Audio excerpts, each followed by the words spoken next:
நம்ம பண்ணை இயற்கை அங்காடி 100% இயற்கை வேளாண் தயாரிப்பு. தொடர்புக்கு 87 54 44 92 99. உலகில் எங்கு பிறப்பினும் தமிழ் கற்கலாம் கற்பிக்கலாம். Learn and teach Tamil from world wide. Avvaiyar பாடசாலை.org.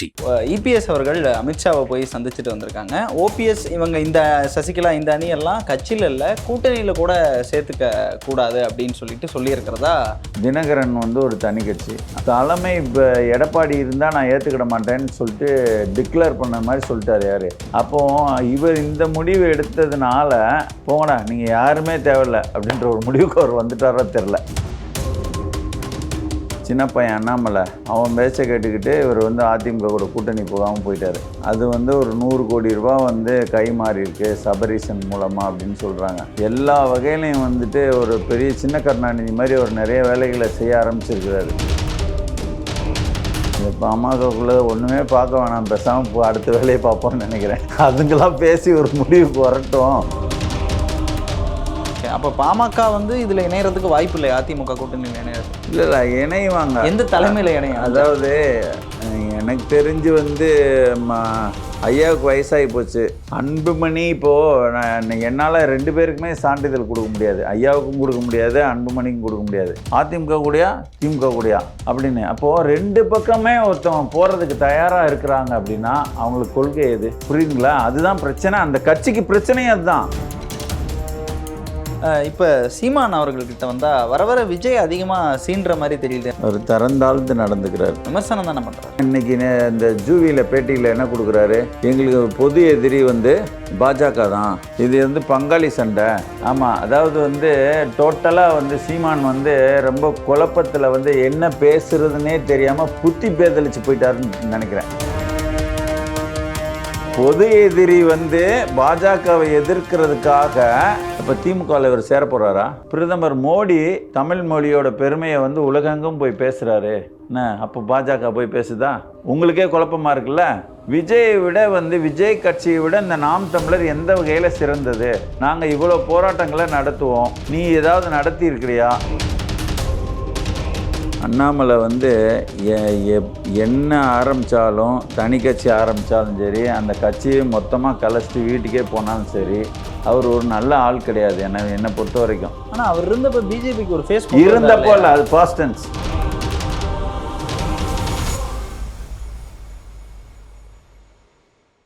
நேயர்களுக்கு வணக்கம். இன்று நம்மோடு தமிழர் முன்னேற்ற கழகத்திலிருந்து மரியாதைக்குரிய அதியமான் அவர்கள் வந்திருக்காங்க. சார் வணக்கம். சார் வணக்கம். நலமா இருக்கீங்களா? வணக்கம், நல்லா இருக்கு சார். இபிஎஸ் அவர்கள் அமித்ஷாவை போய் சந்திச்சுட்டு வந்திருக்காங்க. ஓபிஎஸ் இவங்க இந்த சசிகலா இந்த அணியெல்லாம் கட்சியில் இல்லை கூட்டணியில் கூட சேர்த்துக்க கூடாது அப்படின்னு சொல்லியிருக்கிறதா அதை பற்றி நீங்கள் என்ன நினைக்கிறீங்க? இல்லை, அப்படி சொல்லியிருப்பாரான்றது தெரியல. அந்த மாதிரி சொல்ல மாட்டாருன்னு நான் நம்புகிறேன். ஏன்னா இப்போது தினகரன் இருக்கார், அவரும் ஒரு தனி கட்சி. சரியா? ஓபிஎஸ் தனி கட்சி கிடையாது, சசிகலா தனி கட்சி கிடையாது. இப்போ அந்த 2 பேரையும் விட்டுருவோம். யார்? சசிகலாவையும் ஓபிஎஸ். தினகரன் ஒரு தனி கட்சி. அவர் பாஜக கூட கூட்டணி வச்சு பாஜகட்டேருந்து இப்போ ஒரு 50 சீட்டு அதிமுகட்டேருந்து வாங்கிட்டு பாஜக அதில் ஒரு 10 இவர் கொடுக்குதுன்னு வச்சுங்க. அப்போ மொத்தத்தில் பார்த்தா அதிமுக பாஜக கூட்டணி தான். அதில் பாஜக தர்றதில் போய் பங்கிட்டு வாங்கிக்கிறார் அவர். அப்படி நடந்தது உண்டு இல்லையா? இப்போ நடந்த மாற்றங்கள் தலைமை. இப்போ எடப்பாடி இருந்தால் நான் ஏற்றுக்கிட மாட்டேன்னு சொல்லிட்டு டிக்ளேர் பண்ண மாதிரி சொல்லிட்டார் யார்? தினகரன். அப்போது இவர் இந்த முடிவு எடுத்ததுனால போங்கடா நீங்கள் யாருமே தேவையில்லை அப்படின்ற ஒரு முடிவுக்கு அவர் வந்துட்டாரோ தெரில.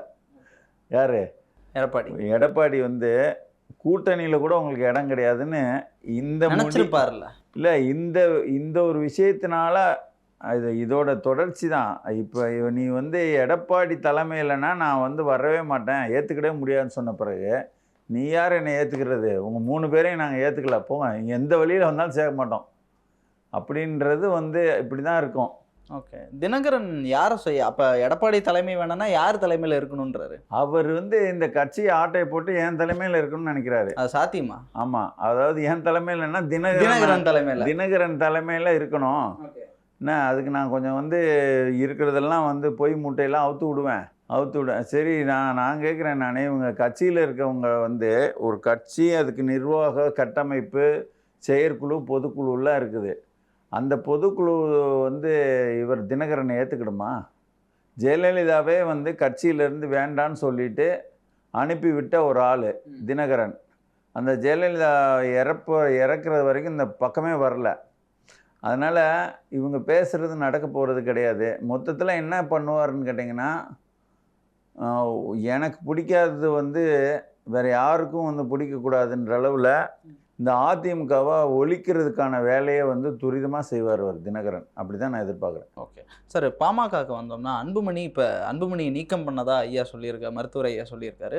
ஆனால் தேர்தல் ஆணையப்படி சட்டப்படி இப்படி தான் இருக்குது, அன்புமணி தான் தலைவர் அப்படின்றப்ப அது அவர் கடிதம் கொடுத்ததே தப்புன்னு சொல்லிட்டு ராமதாஸ் அவர்கள் மறுபடியும் குற்றம் சாட்டியிருக்காரு. இதை நீங்கள் எப்படி பார்க்குறீங்க இந்த பாமகக்குள்ளே நடக்கிறது? இந்த பாமகக்குள்ளே ஒன்றுமே பார்க்க வேணாம், பேசாமல் அடுத்த வேலையை பார்ப்போம்னு நினைக்கிறேன்.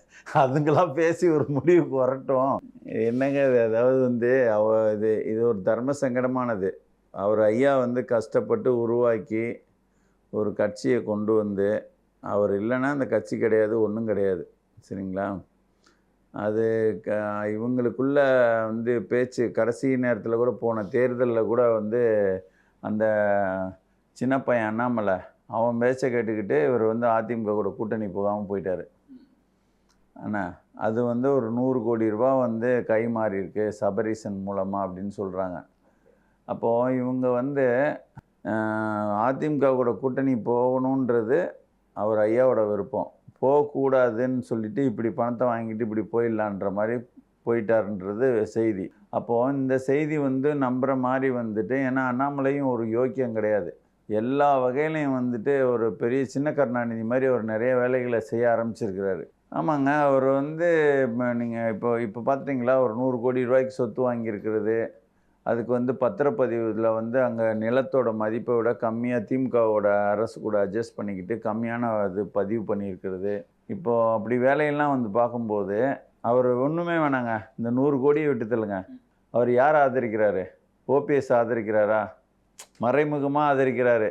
என்ன தினகரன் சொல்கிறாரு, எடப்பாடி அண்ணாமலை இருந்திருந்தாருன்னா எங்களுக்கு பிரச்சனையே இல்லைன்னு. அப்போது இந்த ஓபிஎஸ் வந்து பண்ணது எல்லாமே சரி, எவ்வளோதான் கெடுதலாக செஞ்சால் கூட நீ கட்சியில் சேர்த்துக்கணுன்றது வந்து தினகரனோட விருப்பம். இப்படி கேடுகட்டத்தனமாலாம் வந்துட்டு ஒரு ஏற்றுக்கிட்டு இதுதான் சரின்ற மாதிரி ஒரு ஆள் இருக்கிறாரு. யார்? அண்ணாமலை. அதை வச்சு தான் வந்து நீ வந்தது தெரியாதா போனது தெரியாதான்னு எடப்பாடி இஷ்டத்துக்கும் கேவலமாக பேசுனதுனால தான் எடப்பாடி வந்து இந்த அண்ணாமலை இருந்தாருன்னா உன் கூட்டணிக்கே வரமாட்டேன் ஸ்டிப்பாக நின்னார். அதே மாதிரி முடித்தார். சரியா? இப்போ வந்து பதவியும் இல்லாமல் ஒன்றும் இல்லாமல் சுற்றிக்கிட்டு இருக்கிறாரு தனியாக என்கிற மாதிரி. ஆனால் வந்து அந்த அண்ணாமலையை தான் வந்து யாருக்கு பிடிக்குது? தினகரனுக்கு பிடிக்குது, ஓபிஎஸ்க்கு பிடிக்குது.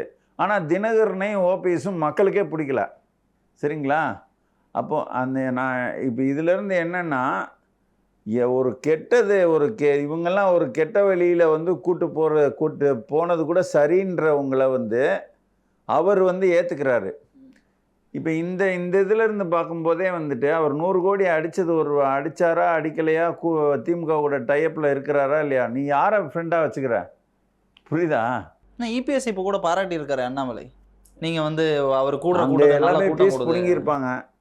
இந்த மாதிரி பண்ணிக்கிட்டு இருந்தேன்னா நான் உன்னை தூக்கி ஜெயிலில் போட்டுருவேன் அப்படின்னு அமித்ஷா ஏதாவது சொல்லியிருப்பார். அதனால் இப்போ கொஞ்சோண்டு வந்து மானே தேனேன்னு போடுவாராக இருக்கும்.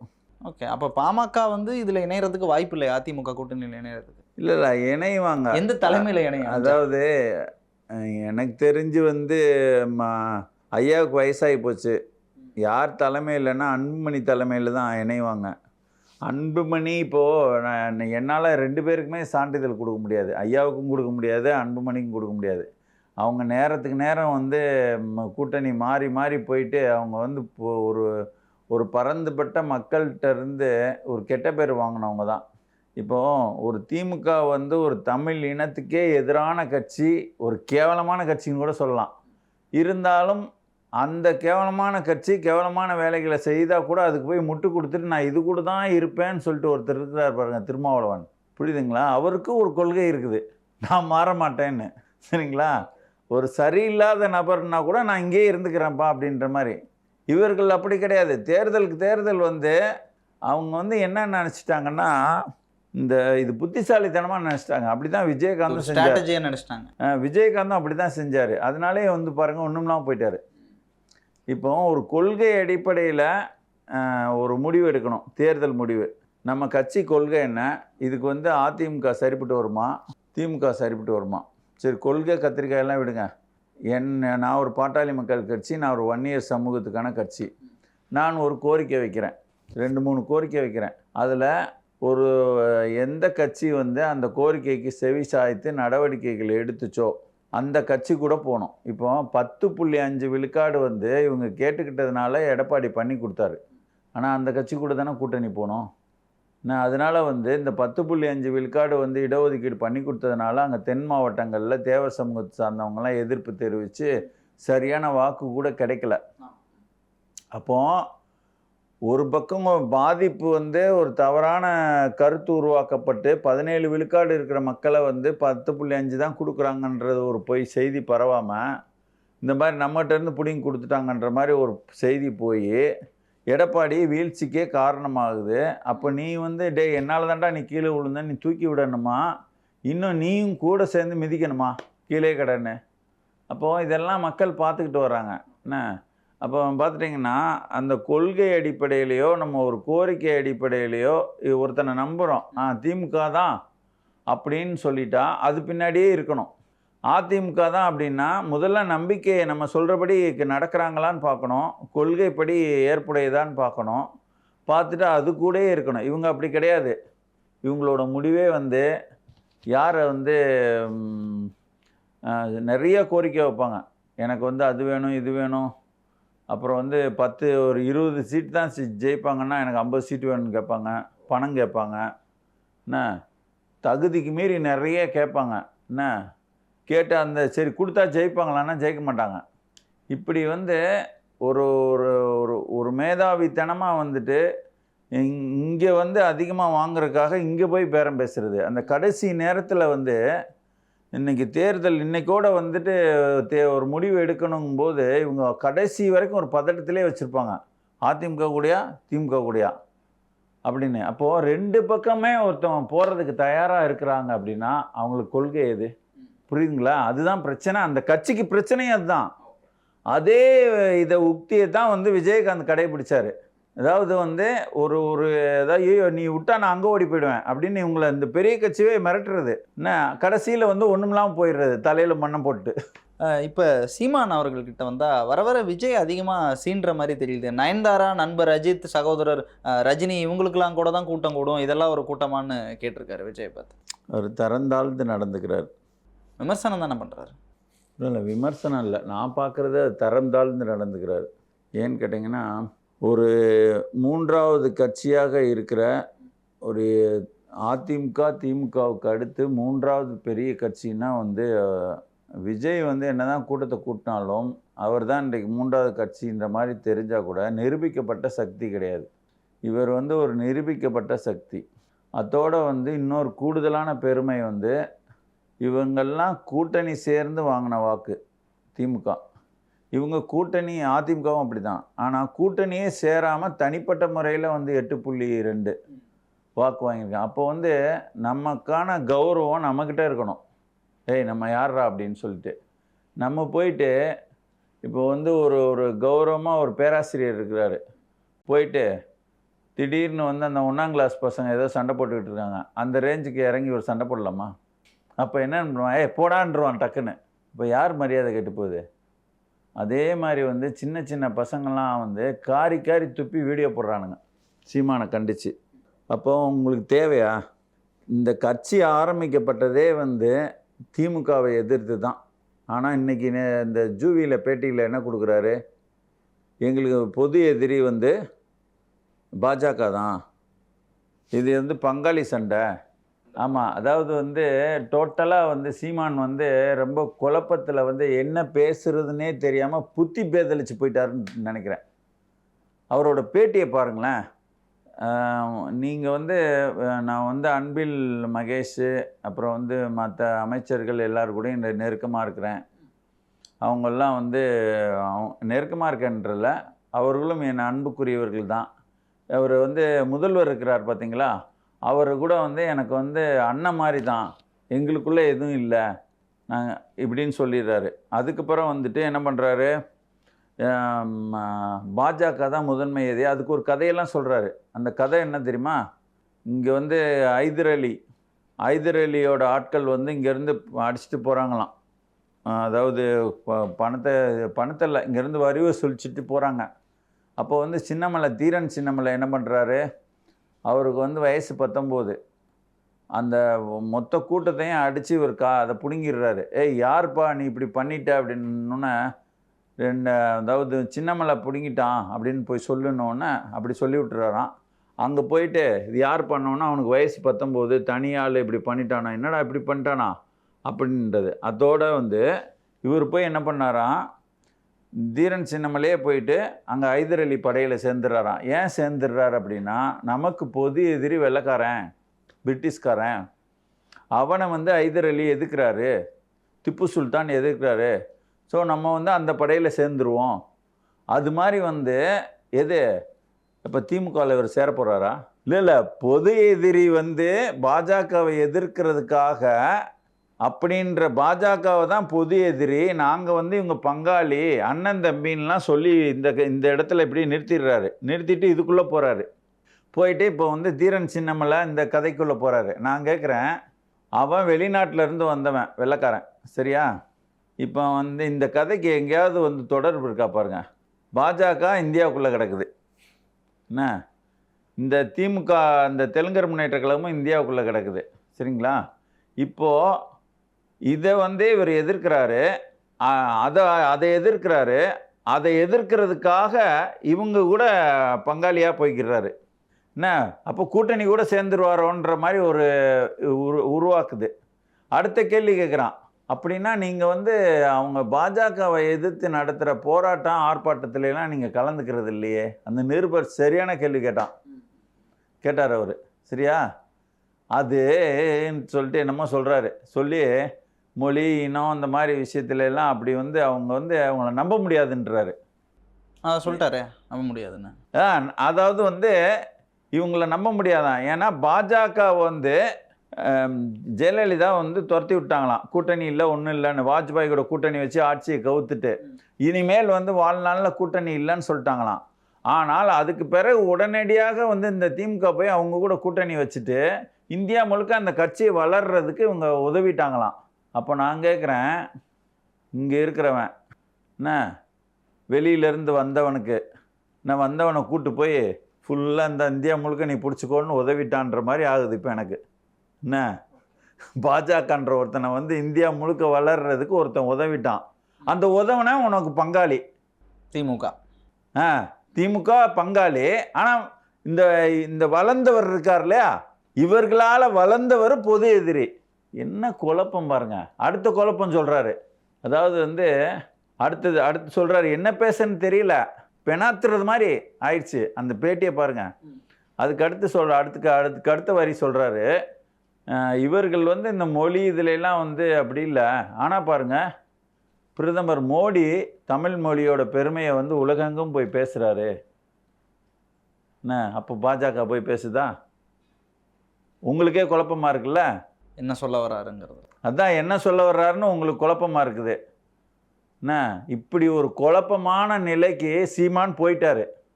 அந்த குழப்பமான நிலையில் உள்ள சீமான் விஜய் குறித்து நம்ம என்ன முடிவு எடுக்கணும், அடுத்த கட்ட அரசியலை நம்ம எப்படி நகர்த்தணும், எப்படி நம்ம போன தடவை ஓட்டு வாங்கினோமே அதை விட கூடுதலாக வாங்குறதுக்கு என்ன பண்ணணும், எதுவுமே தெரியல. அதாவது வந்து ரொம்ப ஒரு அதாவது ஒன்றே ஒன்று தெரியுதுங்க, இந்த விஜய் வந்து இப்படி வந்து வளர்றானேன்னு ஒரு வயிற்றெரிச்சல் மட்டும் தெரியுது. அந்த வயிற்றெரிச்சலில் வந்து இவர் ஏதோ ஒரு முட்டுக்கட்டையை போட்டு அவனை தடுத்து நிறுத்தணும்னு பார்க்குறாரு. இவருக்கு ஓட்டு பிரிஞ்சிருமோன்னு பயம் இருக்கும் தானே? பயம் இருக்குங்க. உங்களுக்கு வந்து அந்த பயம் இருந்தால் கூட உண்மையிலே காட்டிக்கிடக்கூடாது. என்ன தெரியுமா, இது காட்டுற மாதிரி தெரியுதுங்கிறீங்களா? ரொம்ப ஐயோன்னு காட்டுற மாதிரி இருக்குது. அங்கே ஒரு ஆணை வருதே, என்னை மிதிக்க போதே, நான் என்ன பண்ணுவேன்ற மாதிரி இருக்குது. அது என்ன, அவர் வந்து நீங்கள் தான் அணில்ன்றீங்க, நீங்கள் ஏன் பயப்படுறீங்க?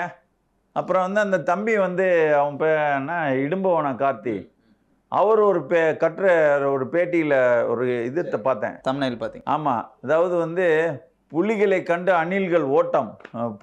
புலிகள் வந்து அணில்களை வேட்டையாடும். உலகத்தில் எங்கேயாவது வந்து புலி அணிலை போய் வேட்டையாடுமா? அந்த அணிலுக்கு அந்த புலிக்கு மரியாதை இருக்குமா? அதாவது சீமான் போல் அந்த தம்பியெல்லாம் கொஞ்சம் விவரமான தம்பி. அவனும் போய் சேர்ந்து குழம்பிட்டு இருக்கிறான். இப்போ மொத்தத்தில் வந்து பார்த்திங்கன்னா ஒன்று மட்டும் தெரியுது, இந்த கூட்டம் விஜய் கூட்டம் நடக்குது. அப்போது இந்த கூட்டம் அருமையாக ஐயோ அப்படி போய்கிட்டு இருக்கு இப்படி போய்கிட்டு இருக்குன்னு சாட்டை வந்து அந்த கூட்டத்துக்கு வந்து இது கொடுக்குறாரு. சாட்டை துரைமுருகன் என்ன நல்லா வந்து ஆதரவு கொடுக்குறாரு. எப்போ அந்த கூட்டம் நடக்கிற அன்னைக்கு நல்லா கவனிச்சு பாருங்க. உடனே மறுநாள் வந்துட்டு அதில் ஏதோ ஒன்று வந்துட்டு நாங்கள் கத்தி பேச மாட்டோம், ஏதோ ஒன்று விஜய் வந்து இவரை சொன்னானா யாரை சொல்கிறா தெரியல, இவர் சொன்னதாக இவங்க நினச்சிக்கிட்டாங்க. என்ன உடனே மறுநாள் காண்டாகி ஒன்று இந்த பக்கம் நில்லு அந்த பக்கம் நில்லுன்னு அடிபட்டு சாவாத நடுலன்னு சொன்ன உடனே அந்த சாட்டை மாறிக்கிட்டாப்புல. ஏண்டா நேற்றுக்கு வரைக்கும் நம்ம வந்து இந்த விஜய் ஆதரித்து நம்ம பேட்டியெல்லாம் கொடுத்தோமே, இன்னும் காணொலி போட்டோமே, இதே கதை தான் இவங்களுக்கு. என்ன தெரியுமா, இவர் வந்து விஜய் ஆதரித்து இவர் ஊரெல்லாம் பல இடத்துல பேசுவாராம். பேசும்போதெல்லாம் சூப்பர் அப்படின்னு இந்த நாம் தமிழர் தம்பிங்க கை தட்டணும். இப்போ விஜய் எதிர்த்த உடனே அணிலுன்னு கண்டபடி இவங்க பேசணும். அப்போது நான் இந்த மாதிரி வந்து ஒரு என்ன பேசணும், எதுக்கு பேசணும், யாரை எதிர்க்கணும், எந்த விவரம் இல்லாமல் ஒரு தலைவர்ன்ற ஒரு இடத்துல இருந்து தரம் தாழ்ந்து வந்து போய்கிட்டு இருக்க சீமான், அவர்படி இவர்களும் நடந்தாங்கன்னா இவங்களுக்கும் சேர்த்து தான் வந்து ஒரு மரியாதை இல்லாமல் போயிடும். அதனால் நான் என்ன சொல்கிறேன்னா, விஜயை விட வந்து விஜய் கட்சியை விட இந்த நாம் தமிழர் எந்த வகையில் சிறந்தது? நாங்கள் இவ்வளோ போராட்டங்களை நடத்துவோம், நீ ஏதாவது நடத்தி இருக்கிறியா? சரி, சாதிவாரி கணக்கெடுப்பு என்ன பண்ண போகிற? அதில் உன்னோட நிலைப்பாடு என்ன? நீட்டை ஒழிக்கணும்னா எப்படி ஒழிக்க போகிற? என்ன முல்லைப்பெரியார், நீ வந்து மலையாளத்துக்காரங்க கூட எல்லாம் ரொம்ப நெருக்கத்தில் இருக்க, முல்லைப்பெரியாரில் உன்னோட நிலைப்பாடு என்ன? இப்படின்னா ஒரு அறிவுபூர்வமான கேள்விகளை கேட்டு அதை மட்டும் 10 தடவை கேட்டுட்டாலே வந்து 11ஆவது தடவை விஜய் அதுக்கு பதில் சொல்ல வேண்டிய நிலைமை வந்துடும். அந்த சூழல் வந்து தமிழ்நாட்டுக்கு ஒரு பயனுள்ளதாக இருக்கலாம். உடனே விஜய்கிட்ட பதில் பெற்றாச்சு, போய் ஸ்டாலின்கிட்ட போய் மைக்கு கொடுத்து நீட்டு விஜய் சொல்லிட்டாரு நீ என்ன சொல்கிறன்னு கேட்கலாம். சரிங்களா? ஒரு அரசியலவே வந்து இனத்துக்கு சாதகமான ஒரு அரசியலாக மாற்றலாம். அதை விட்டு போட்டு வந்து உனக்கு அது தெரியுமா இது தெரியுமா. ஓகே, ஆனால் நீங்கள் குழப்பம்னு சொன்னீங்க. இப்போ கான்ஃபிடென்ட்டாக ஒரு வார்த்தை சொல்லியிருக்காரு, திமுக 8% எடுத்துட்டா நான் அரசியல் பேசுகிறதே நிறுத்திடுறேன், வாக்கு எடுத்துட்டா அரசியல் பேசுகிறதே நிறுத்திடுறேன் அப்படின்னு ஒரு இடத்துல. அது வந்து நேற்று நைட்டு போய் ரொம்ப உளறிட்டோமோ அப்படின்னு நினச்சி காலையில் கொஞ்சம் வந்து அதை மடைமாற்றுறதுக்கு ஏதாவது இன்னொரு பிணத்தில் அது அப்படி தான் நான் பார்க்குறேன். நேற்று போய் பங்காளி இங்காளின்னு ரொம்ப அதிகமாக குழஞ்சிட்டோமோ, ஐயோ நம்மளை அசிங்கமாக பேசுவானுங்களே, டப்புன்னு இப்படி ஒரு பாம்பை எடுத்து விடுவோம். அவர் தான் நேராக தூங்கி எந்திரிச்சா மைக்கு முன்னாடி தானே முழிக்கிறாரு. ஓகே, இவர் இருக்கட்டும். ஆனால் இப்போ நான் முன்னாடி சொல்லிட்டு இருந்தேன், அண்ணாமலை வந்து PL சந்தோஷ் கூட கிட்டத்தட்ட, PL சந்தோஷங்கிற அமித்ஷாக்கு நெருக்கமானவர், அவர் கூட 1 மணி நேரமாக ஆலோசனை நடத்தியிருக்காரு. அவர் இப்போவே தனியாக இயங்குற மாதிரி தான் தெரியுது. தனிக்கட்சி எதுவும் ஆரம்பிக்க போகிறாரா? யார்? அண்ணாமலை வந்து என்ன ஆரம்பித்தாலும், தனி கட்சி ஆரம்பித்தாலும் சரி, அந்த கட்சியை மொத்தமாக கலைச்சிட்டு வீட்டுக்கே போனாலும் சரி, அவர் ஒரு நல்ல ஆள் கிடையாது. என்னை பொறுத்த வரைக்கும் அவர் வந்து என்னைக்கு வந்து இந்த எடப்பாடி எல்லாம் இந்த இவங்க கூட சேர்ந்து ஒழிச்சு கட்டின்னு நினச்சாரோ, யார் தினகரன் இவங்க கூட எல்லாம் சேர்ந்து ஒழிச்சு கட்டின்னு நினச்சாரோ, ஆனால் அதுக்காக காய்கறி நவுத்தினாரோ, அது வந்து அவருக்கு வந்து தன்வினை தன்னை சுடுன்ற மாதிரி அமையும். அவர் அரசியலில் இனிமேல் வந்து எந்திரிக்க முடியாது அவர். ஓகே, அவர் வந்து ஒரு தமிழர் பிரதிநிதியாக பார்க்குறதா இல்லை தேசியவாத பிரதிநிதியாக பார்க்குறதா? ஏன்னா சீமானை கூட அவர் பெருசாக எதிர்க்கிறது இல்லை, எங்கேயுமே சீமானும் இவர் எதிர்க்கிறது இல்லை பெருசாக. இல்லைங்க, அவர் வந்து ஒரு சுயநலவாதி. அவர் சுயநலவாதினா அவர் வந்து 300 பேரை வந்து வேலைக்கு அமர்த்தி அண்ணாமலையே வந்து அண்ணாமலைன்னு சொல்லிட்டு அண்ணாமலையோட பாதிப்பை பற்றி நான் சொல்லித்தான் ஆகணும். எப்படி தெரியுமா? இப்போ இதுக்கு முன்னாடி 2024 தேர்தல் வந்துச்சு இல்லையா? தேர்தலுக்கு முன்னாடி எங்கள் கட்சியில் ஒரு கலந்தாய்வு கூட்டம் நடக்குது. அந்த கலந்தாய்வு கூட்டத்தில் வந்து கட்சியில் இருந்தவர் வந்து தமிழ்மணி, இன்னும் சிலர், சரிங்களா, நம்ம வந்து அண்ணாமலை தான் சூப்பரு, அண்ணாமலை தான் அடுத்து இப்போ முதலமைச்சராக வருவார், பாஜக தான் அப்படின்னு சொல்லிட்டு என்கிட்ட வந்து அதிகமாக பேசுகிறாங்க. நான் சொல்கிறேன் அவன் அந்த அண்ணாமலை வந்து இந்த ஊடகங்களால் கட்டமைக்கப்பட்ட ஒரு பிம்பம் அப்படின்னு எவ்வளோ சொல்கிறேன், என்னால் முடியல. அவங்கள வந்து புரிய வைக்க முடியலைங்க. என்ன புரிய வைக்க முடியாமல் வந்துட்டு அந்த பாஜக நமக்கு எதிரானது, நம்ம வந்து நம்ம வந்து அந்த அப்போங்க நான் எங்களோட முடிவு ஒன்று அதிமுகவுக்கு போட சொல்லலாம், நாம் தமிழர் வந்து கட்சிக்கு போட சொல்லலாம், இந்த 2 கட்சியில் எதுக்கோ ஒரு வாக்களிக்கட்டும் அப்படின்னு சொல்லிட்டு, ஆனால் பாஜகவை நம்ம எடுத்துக்கிடக்கூடாதுன்ட்டு சொல்கிறோம். சொன்னால் அதாவது வந்துட்டு நம்ம வந்து பாஜகவை நம்ம சேர்த்துக்கிடணும், பாஜகவை தான் முக்கியமான கட்சி, இந்து மத பிரச்சனைகள்லாம் எடுத்துகிற கட்சி அப்படின்னு சொல்லிட்டு ரொம்ப தீவிரமாக பேசி கடைசியில் வந்து கட்சி விட்டு போயிட்டாங்க. இப்போ பாருங்களேன், அண்ணாமலை அந்த கட்சியில் இல்லை. புரியுதா? அண்ணாமலை வந்து இன்னைக்கு ஒரு அரசியல்லையும் ஒரு முக்கியமான இடத்துல இல்லை.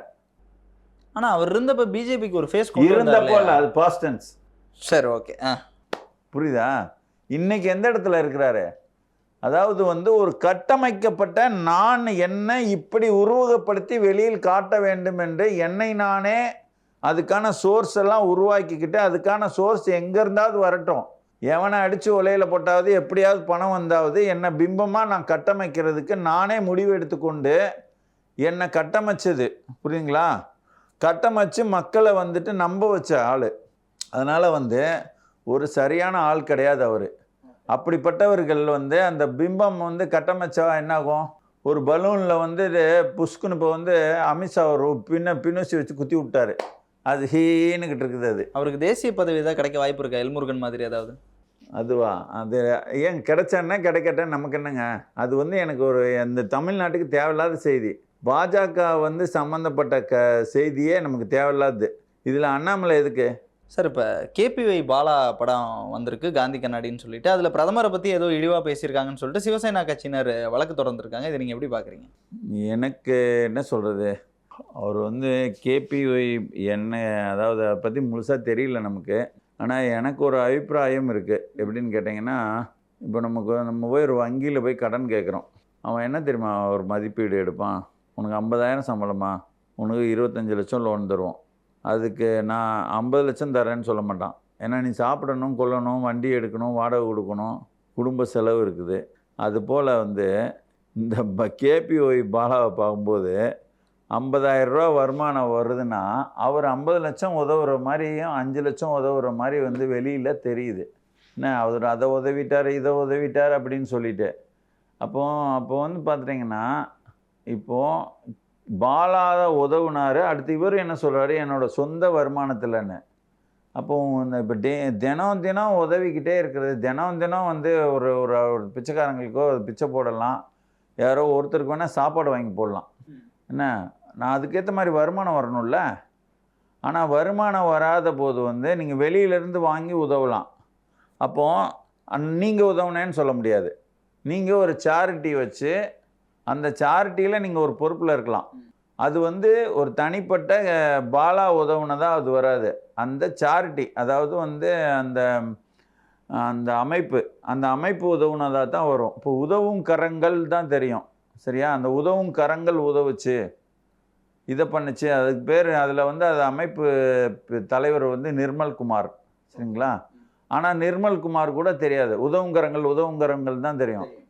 அது மாதிரி பேன்யான்னு ஒரு அமைப்பு இருக்குது, ஒரு ஆலமரம் படம் போட்டு சின்ன அந்த காலேஜ் படிக்கிற பசங்கள்லாம் சேர்ந்து தான் வந்து மன வளர்ச்சி குன்றிய குழந்தைகளை எல்லாம் வந்து தத்தெடுத்து அவங்க வந்து அதுக்காக ஒரு பெரிய மருத்துவமனையை கட்டி ஜெயலலிதாலாம் உதவி அதுக்கு பெரிய பெரிய கலை நிகழ்ச்சிகள்லாம் வச்சு அவங்க அந்த ஜேபிஆர் காலேஜிலலாம் வந்து கலை நிகழ்ச்சிகள்லாம் வச்சு பெரிய பெரிய நிறுவனங்கள்கிட்டருந்தே நிதி பெற்று கோடிக்கணக்கில் அவங்க செலவு பண்ணி வச்சுருக்காங்க. இப்போது அதை வந்து அந்த இப்படி செய்யணுன்றதுக்கு பின்னாடி ஒரு கிரியாவுக்கு போல் இருந்தவங்க தான் அவங்க. ஆனால் அந்த பணம் யாருது? பொதுமக்களோடது, சரியா? ஆனால் இவர் செய்கிற வேலைக்கும் இதை நான் தான் செய்கிறேன்றதுக்கும் சம்மந்தமே இல்லை. புரியுதா? நான் கேட்குறேன், தனிப்பட்ட ஒரு மருத்துவமனையை கட்டிட்டார், ஆம்புலன்ஸ் வாங்கி கொடுத்தாரு, ஒரு ஆம்புலன்ஸ் வாங்கி தரலாம், அப்பப்போ ஆம்புலன்ஸ் வாங்கி தரீங்கன்னா வேறு யாரோ ஒருத்தர் கொடுக்கணும். அந்த வேறு யாரோ ஒருத்தர் கொடுக்குறவர் பாலாவுக்கு பேர் வரட்டும் அப்படின்னு கொண்டு வந்து வாங்கி கொண்டு வந்து பாலா நீ கொடுத்த மாதிரி கொடு. லாரன்ஸ் சரி, லாரன்ஸு 1-2 செய்வார். ம். என்ன சரி, அந்த லாரன்ஸ் என்ன அப்பப்போ படம் நடிச்சுக்கிட்டு இருக்காரா? வருஷம் ஒரு படம் பண்ணுறாரு. என்னப்பா பண்ணுறீங்க நீங்கள்? என்ன அதனால் அது ஒரு தெளிவு இல்லாதது தான் நான் பார்க்குறேன். ஓகே, அவர் தமிழர் இல்லை அப்படின்ற ஒரு பேச்சு ஓடுது. இன்னொன்று என்ன சொல்கிறாங்கன்னா, பத்திரிகையாளர் உமாபதி நீங்கள் சொல்லியிருந்தீங்க வேறு ஏதோ உதவணும்னு. ஒரு என்ஜிஓ ஒரு சர்வதேச கைக்கூலி தான் பாலா அப்படின்னு சொல்லிட்டு சொல்லியிருக்காரு. இல்லை, அவர் விஷயத்துலலாம் அவ்வளோ தூரம் போக வேண்டியதில்லை. பாலா பாலா பெரிய ஆளான பிறகு பார்க்கலாம். பாவம். ஆமாம்மா, நம்ம ஸ்டாலின் காரு மற்றவங்கள பார்ப்போம். தேங்க்யூ சார், பல்வேறு கருத்துக்களை பகிர்ந்துட்டீங்க. உங்கள் நேரத்திற்கும் கருத்துக்கும் ரொம்ப நன்றி சார். நன்றி.